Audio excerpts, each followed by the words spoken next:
বাংলাদেশ বেতার বিশেষ ঘোষণা। খন্দকার মুশতাক আহমেদের নেতৃত্বে আজ ভোরে সামরিক বাহিনী দেশের সর্বময় ক্ষমতা গ্রহণ করেছেন। দেশের বৃহত্তর স্বার্থের খাতিরে এই পদক্ষেপ গ্রহণ করা হয়েছে। শেখ মুজিবুর রহমানকে হত্যা করা হয়েছে। খন্দকার মুশতাক আহমেদ নতুন প্রেসিডেন্ট হয়েছেন। স্বৈরাচারী সরকারের পতন ঘটেছে। বর্বর পাকিস্তানি শাসক গোষ্ঠীর হাত থেকে বহু রক্তের বিনিময়ে সদ্য স্বাধীনতা পাওয়া বাংলাদেশে ব্যাপক নৈরাজ্য সৃষ্টি হয়। খুন, ধর্ষণ, ছিনতাই, রাহাজানি, লুটপাট, দুর্ভিক্ষ 7 কোটি বাংলাদেশির জীবনকে নরক বানিয়ে ফেলে।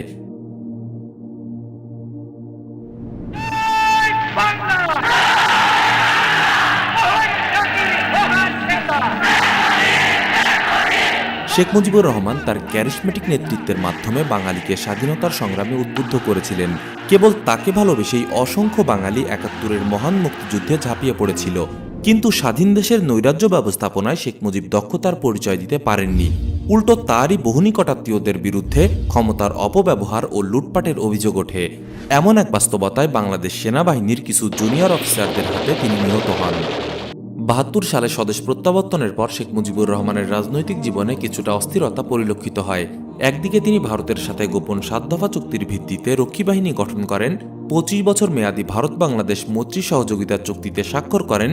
অন্যদিকে ভারতের আদেশ অমান্য করে ১৯৭৩ সালে পাকিস্তানের লাহোরে ওআইসি সম্মেলনে যোগদান করেন জুলফিকার আলীর আমন্ত্রণে। তখনও পর্যন্ত পাকিস্তান বাংলাদেশকে স্বীকৃতি দেয়নি। শেখ মুজিব জুলফিকার আলী ভুট্টোকে বাংলাদেশে আমন্ত্রণ জানান, লাল গালিচা সংবর্ধনা দেন। শেখ মুজিবের এমন আচরণে ভারত নারাজ হলেও তারা শেখ মুজিবকে ক্ষমতায় রাখতে চেয়েছিল। খোদ রয়ের প্রধান আর.এন. কাউ ছদ্মবেশে ঢাকায় এসে মুজিবকে আসন্ন বিপদ সম্পর্কে সতর্ক করে দেয়। In fact, that is what you're talking about is Mujibur Rahman's assassination. In fact, RNW was getting very I would say critical and confirmed inputs that Mujib's life was in danger by some of the army officers in the Bangladesh army in 1975. He in fact personally went to brief Mujib. He also told Mrs. Gandhi about this. কিন্তু শেষ রক্ষা হয় না। শেখ মুজিবুর রহমান নিহত হবার পর cow মানসিকভাবে প্রচণ্ড আঘাত পায়। এমনকি ইন্দিরা গান্ধী সিদ্ধান্ত নিয়েছিল বাংলাদেশে সামরিক হস্তক্ষেপ করার, যদিও পরবর্তীতে সেটা আর বাস্তবায়িত হয়নি। ১৫ আগস্টের পর বিপ্লব আর প্রতিবিপ্লবের পটভূমি ক্ষমতায় বসায় জিয়াউর রহমানকে। জাতীয়তাবাদী এবং ভারত বিরোধী হিসাবে পরিচিত ছিলেন মুক্তিযুদ্ধের জেড ফোর্সের কমান্ডার জিয়া। এই পরিবর্তিত ব্যবস্থায় বাংলাদেশে তার স্বার্থ রক্ষার জন্য নতুন এক চ্যালেঞ্জের সম্মুখীন হয়। পরিস্থিতির দাবি মেনেই বাংলাদেশের আনাচে কানাচে তারা চক্রান্তের জাল বিছিয়ে দেয়। শুরু হয় বাংলাদেশে ভারতীয় কুখ্যাত গুপ্তচর সংস্থা রয়ের আগ্রাসী দ্বিতীয় অধ্যায়।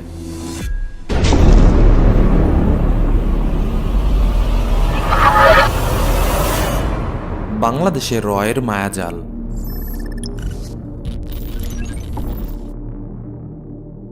বাংলাদেশ এবং ভারত বন্ধুপ্রতিম দেশ।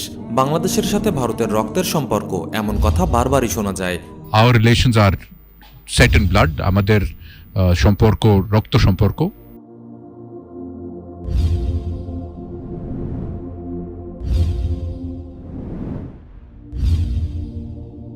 এমন বন্ধুপ্রতিম দেশেও তাদের চক্রান্ত চালাতে কোনো সংকোচ করেনি। বিভিন্ন সময় বাংলাদেশে রয়ের অনেক এজেন্ট ধরা পড়েছে বা তাদের উপস্থিতির কথা সংবাদ মাধ্যমে এসেছে। ১৯৯১ সালে বাংলাদেশ সেনাবাহিনীর মেজর শামসুল আরিফিন ভারতীয় দূতাবাসে কর্মরত রয়ের এজেন্টের কাছে তথ্য পাচার করতে গিয়ে ধরা পড়ে। ১৯৯৩ সালে রাজশাহীতে 7 জন রয়ের এজেন্ট ধরা পড়ে। ২০১৪ সালে ঢাকা থেকে আইএসআইয়ের একজন এজেন্টকে গ্রেপ্তার করে। তারপর অত্যন্ত গোপনে বাংলাদেশ সরকারের অগোচরেই ভারতে নিয়ে যায়। এই ঘটনায় বোঝা যায় বাংলাদেশের এতটাই সুসংগঠিত যে বাংলাদেশ সরকার এসবের কিছুই জানতে পারেনি।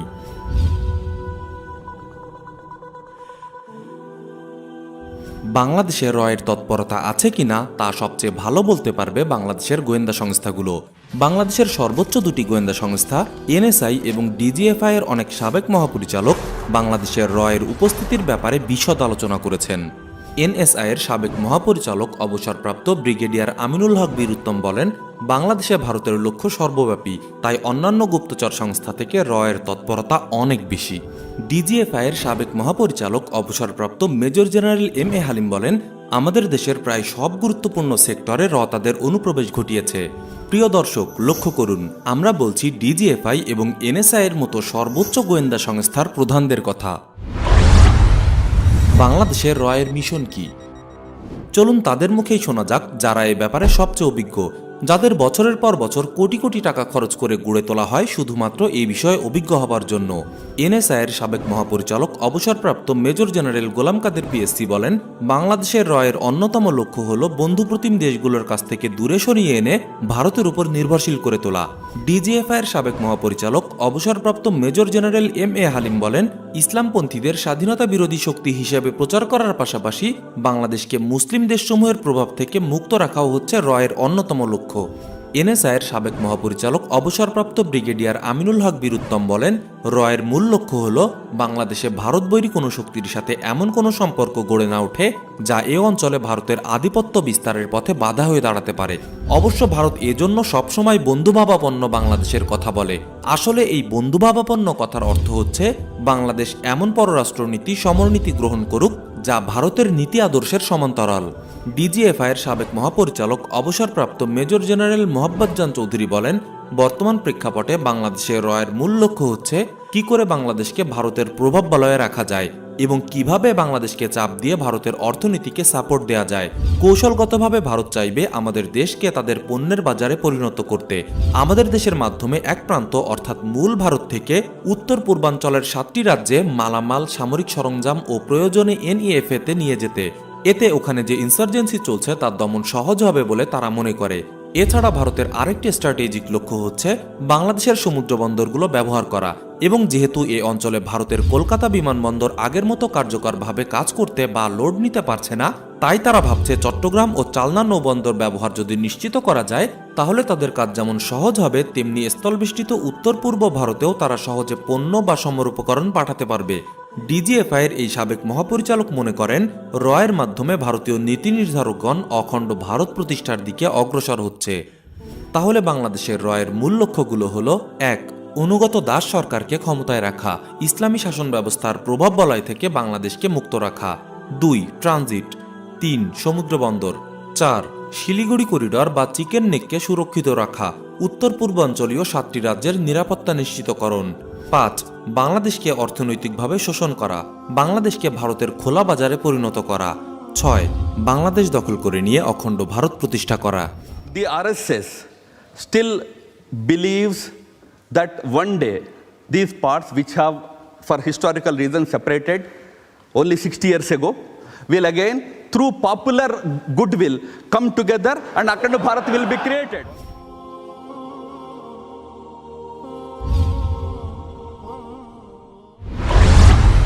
র কিভাবে ফাঁদ পাতে? It's all a game of fishing.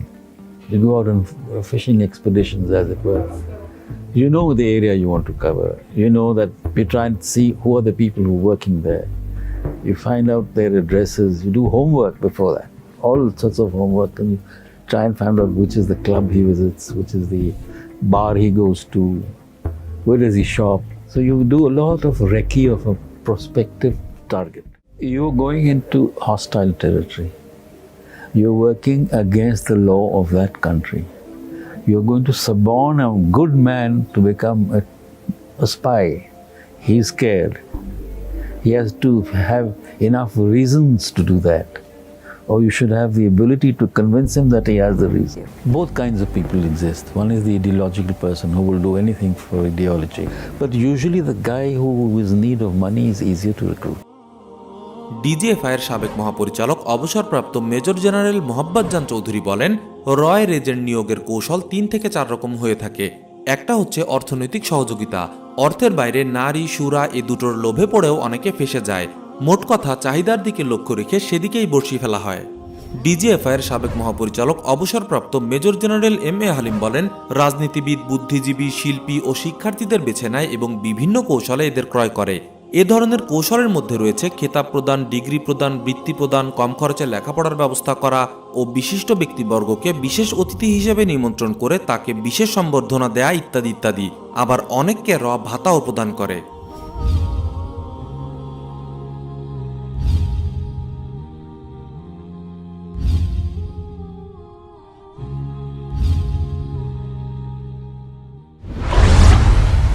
কোথায় বসে আছে এনএসআইয়ের সাবেক মহাপরিচালক অবসরপ্রাপ্ত ব্রিগেডিয়ার আমিনুল হক বীরুত্তম বলেন, আমার অভিজ্ঞতা বলে এমন কোনো ক্ষেত্র নেই যেখানে হাত বাড়ায়নি। রাজনৈতিক, সামাজিক, অর্থনৈতিক, বাণিজ্যিক, সাংস্কৃতিক সেক্টর ছাড়াও সামরিক এমনকি ধর্মীয় পর্যায়েও থাবা বিস্তার করেছে। ডিজিএফআইয়ের সাবেক মহাপরিচালক অবসরপ্রাপ্ত মেজর জেনারেল এম মতিন বীর প্রতীক বলেন, সর্বপ্রথম অনুপ্রবেশ করেছে সংস্কৃতির মায়াবী পথ ধরে, তারপর ক্রমশ শাখা প্রশাখা বিস্তার করেছে শিক্ষাঙ্গনে এবং কালক্রমে তার ব্যাপ্তি ও প্রসার ঘটেছে আমাদের রাজনৈতিক ও অর্থনৈতিক অঙ্গনে।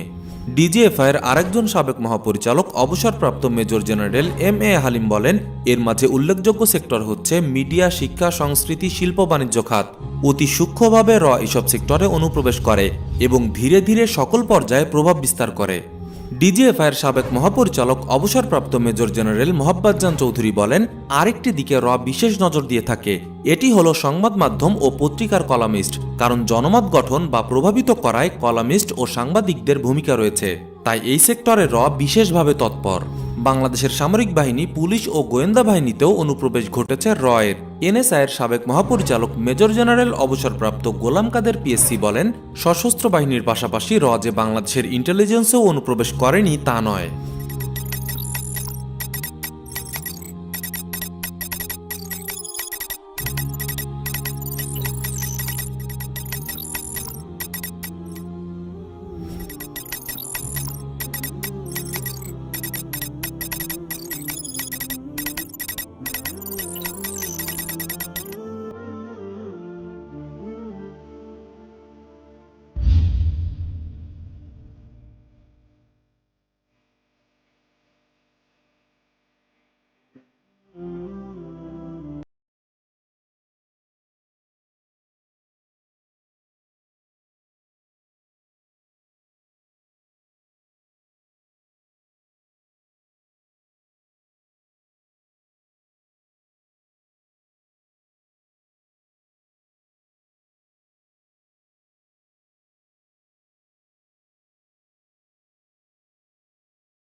বাংলাদেশের এর প্রধান ঘাঁটি হল ঢাকার ধানমন্ডিস্থ ভারতীয় দূতাবাস। এছাড়া চট্টগ্রাম ও রাজশাহীতেও তাদের দুটি কনসুলেট রয়েছে, যা ডেপুটি হাইকমিশন হিসেবে পরিচিত। ডিজিএফআইয়ের সাবেক মহাপরিচালক অবসরপ্রাপ্ত মেজর জেনারেল এম মতিন বীর প্রতীক বলেন, ধানমন্ডিস্থ ভারতীয় দূতাবাসের অভ্যন্তরে কূটনৈতিক হিসাবে কর্মরত কর্মকর্তা কর্মচারীদের অনেকেই এর সক্রিয় সদস্য। ধানমন্ডির ইন্ডিয়ান কালচারাল সেন্টার সহ বিভিন্ন ভারতীয় রেস্তোরাঁ, মন্দির ইত্যাদির মাধ্যমেও তাদের বাংলাদেশ বিরোধী তৎপরতা চালিয়ে থাকে। সামনের পর্বগুলোতে এ নিয়ে আলোচনা আসবে ইনশাআল্লাহ। কারা এর এজেন্ট?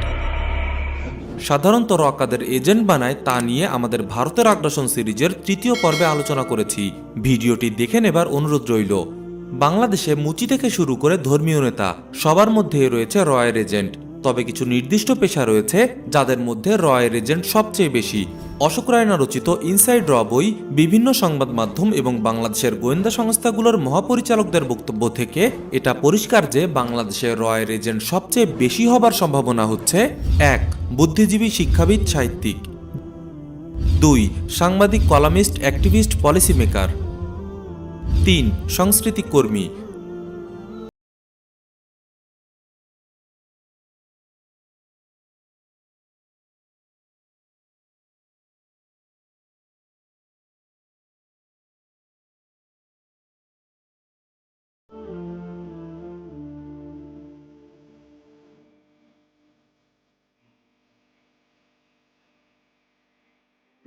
বাংলাদেশের যেসব সংগঠনের সাথে ঘনিষ্ঠভাবে জড়িত সেগুলো হচ্ছে বাংলাদেশ জাতীয় হিন্দু সমাজ সংস্কার সমিতি, প্রণব মঠ ও সেবাশ্রম, ভারত সেবাশ্রম সংঘ, বাংলাদেশ সন্ত মহামণ্ডল, বাংলাদেশ হিন্দু ফাউন্ডেশন, বিশ্ব ধর্ম ও শান্তি সম্মেলন বাংলাদেশ, বাংলাদেশ চৈনত্র সাংস্কৃতিক সংঘ, হিন্দু বৌদ্ধ খ্রিস্টান ঐক্য পরিষদ, শাহরিয়ার কবিরের ৭১-এর ঘাতক দালাল নির্মূল কমিটি, হিন্দু মহাজোট, সম্প্রীতি বাংলাদেশ, ইসকনের সাথেও রয়ের ঘনিষ্ঠ যোগাযোগ রয়েছে।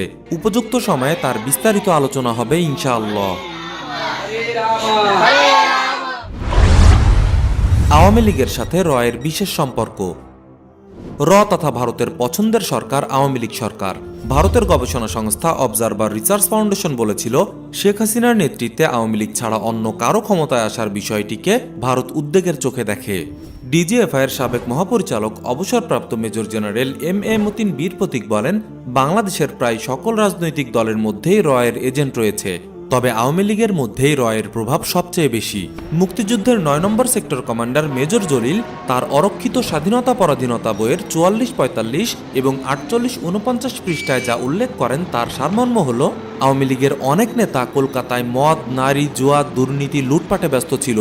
বিখ্যাত চলচ্চিত্রকার জহির রায়হানের কাছে আওয়ামী লীগ নেতাদের এই কুকর্মের প্রমাণ ছিল, তাই জহির রায়হানকে গুম করা হয়। ভারতীয় কর্তৃপক্ষের কাছে আওয়ামী লীগ নেতাদের এসব দুর্বলতার প্রমাণ ছিল। পরবর্তীতে আওয়ামী লীগ নেতাদের এসব দুর্বলতা কাজে লাগিয়ে ব্ল্যাকমেইল করার সুযোগ পায়।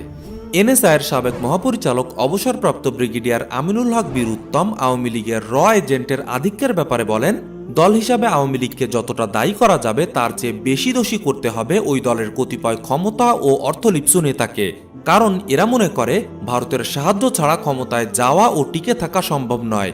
এজন্য এরা সহজেই রয়ের খপ্পরে পড়ে যায়। বিভিন্ন সময় নির্বাচনে আওয়ামী লীগকে জেতানোর জন্য টাকা দেওয়া, এজেন্টকে মাঠে নামানো, মিডিয়া প্রোপাগান্ডা চালানো, পরিকল্পনা করে দেওয়া ইত্যাদি বিভিন্নভাবে সাহায্য করে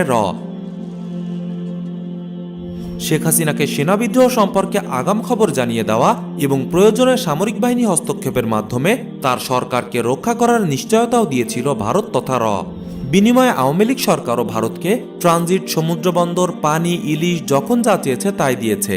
এমনকি ১৯৯৭ সালে ঢাকা, চট্টগ্রাম ও খুলনায় রয়ের অফিস খোলার সুযোগও দেয় আইটি প্রতিষ্ঠানের আড়ালে।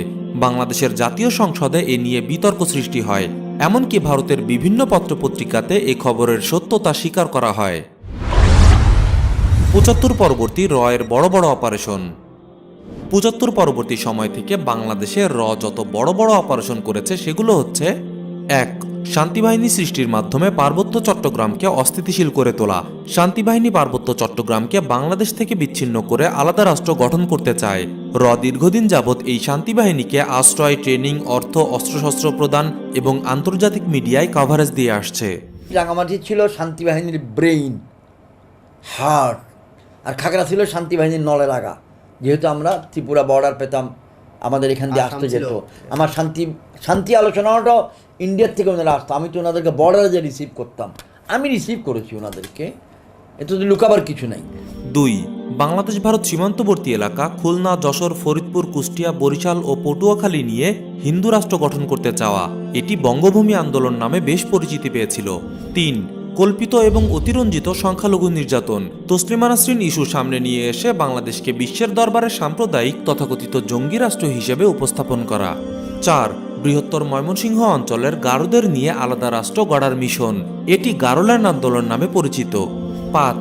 মুহাজির সংঘ নামে একটি সংগঠন তৈরি করে বাংলাদেশ থেকে লক্ষ লক্ষ মানুষ নির্যাতনের শিকার হয়ে ভারতে গিয়েছে একথা প্রচার করা। এর মাধ্যমে চেয়েছিল আন্তর্জাতিক মণ্ডলে বাংলাদেশকে অত্যাচারী রাষ্ট্র হিসাবে উপস্থাপন করতে। 6. বিডিআর বিদ্রোহ। বাংলাদেশের সামরিক বাহিনীকে দুর্বল করে একে ভারতের পাঁচাটা বাহিনীতে রূপান্তর করার জন্য এর পরিকল্পনা এবং সহায়তায় বাংলাদেশের সীমান্তরক্ষী বাহিনী তৎকালীন বিডিআর বর্তমান বিজিবির সদর দপ্তরে তথাকথিত বিদ্রোহ হয়।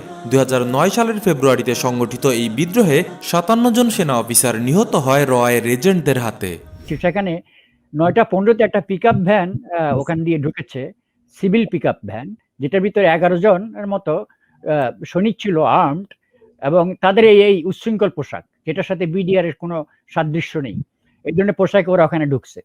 এই লোকগুলোই গিয়ে কোর্টটা ভাঙছে। পরবর্তীকালে কোর্টটা ভেঙে ১১টার আগে কোর্টটা ভেঙে তারপরে এই সৈনিকদেরকে আর্মস গুলো দিয়েছে এবং তারপরে এই হত্যাগুলো শুরু করেছে। ৭. প্রেসিডেন্ট জিয়ার হত্যা। জাতীয়তাবাদী মনোভাবের কারণে জিয়া ভারতের আগ্রাসনের জন্য হুমকি হিসাবে আবির্ভূত হন। এ কারণে র তাকে হত্যার ষড়যন্ত্র করে এবং 1981 সালে প্রেসিডেন্ট জিয়াকে হত্যা করা হয়। এছাড়াও ইসলামপন্থী স্বাধীনতা বিরোধীদের হাতে এদেশের স্বাধীনতা বিপন্ন এমন প্রচার চালিয়ে বাংলাদেশে পরিচালিত তৎপরতা আড়াল করা, মুসলিম অধ্যুষিত একটি জনগোষ্ঠীর মাঝে ইসলামের ব্যাপারে বিরূপ ধারণা ছড়িয়ে দেওয়া এবং কালচারাল আগ্রাসনের মাধ্যমে এদেশের সংস্কৃতিকে স্যাবোটাজ করে ভারতীয় বিজাতীয় হিন্দুয়ানি সংস্কৃতিকে মুসলিম অধ্যুষিত এই অঞ্চলের সংস্কৃতির সাথে মিলিয়ে দিতে পারাও তাদের বড় অপারেশনসমূহের অন্যতম। ভারতের আগ্রাসন সিরিজের পরবর্তী পর্বগুলো এসব নিয়ে বিস্তারিত আলোচনা করা হবে ইনশাআল্লাহ। প্রিয় দর্শক, এই পরিবর্তিত বিশ্ব ব্যবস্থায় ভারত দ্রুত অগ্রসর হচ্ছে অখণ্ড ভারত প্রতিষ্ঠার দিকে। ভারতের নীতি নির্ধারকরা এখন কোনো রাগঢাক ছাড়াই অখণ্ড ভারত প্রতিষ্ঠার কথা বলছে।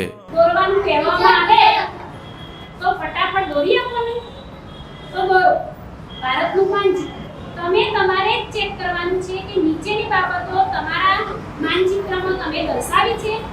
પાકિસ્તાન, અફઘાનિસ્તાન, બાંગ્લાદેશ, નેપાળ, ભૂટાન, એટલે કે આ ઉપરના દેશો પણ અખંડ ભારતના જ ભાગ હતા. আপনার আমার প্রিয় এই স্বদেশের স্বাধীনতা চরম হুমকির মুখে। হিন্দুত্ববাদী ভারত বাংলাদেশকে কবজা করে নেয়ার দ্বার প্রান্তে, আর ক্ষমতার লোভী তাদের সাথে হাত মিলিয়েছে এদেশের দালালেরা। চরম এক সংকটের মুখে বাংলাদেশ। এই ভূমি আমাদের বর্তমান যে বাংলা ভূমি, এই বাংলা একটা পবিত্র ভূমি। এখানে অনুকূল ঠাকুর, হরি ঠাকুর, জগৎবন্ধু, বালক ব্রহ্মচারী, রাম ঠাকুর, দুর্গা প্রসন্ন, সমস্ত মহাপুরুষদের পবিত্র ভূমি এখানে। তো সেই জায়গাটুকু আমরা ছেড়ে যেতে চাই না। এই জায়গা যেন আগামী দিনে অখণ্ড ভারতের একটি অংশ হতে পারে, সেই জন্য আমাদের প্রার্থনা, এবং সেই প্রার্থনাটা পূরণ করতে পারে বিজেপি গভর্নমেন্ট। আমাদের এই ভিডিওগুলো শুধু কিছু লাইক কমেন্ট পাবার আশায় নয়, বরং আমরা চাই সকলকে সচেতন করতে। ভারতের আগ্রাসনের বিরুদ্ধে এখনই সচেতন হতে হবে, আর তা না হলে সেদিন আর খুব বেশি দেরি নয় যেদিন ভারতীয় সৈন্যদের বুলেটের আঘাতে ঘুম ভাঙবে আমাদের। প্রিয় দর্শক, কেমন লাগলো আমাদের আজকের এই ভিডিও কমেন্টে জানাতে পারেন। ভারতের আগ্রাসন সিরিজের পরবর্তী পর্বগুলো পেতে চাইলে এখনই সাবস্ক্রাইব করে নিন আমাদের চ্যানেল এবং নোটিফিকেশন বাটনটি অন করে নিন। ইনশাআল্লাহ আবার দেখা হবে আগামী পর্বে।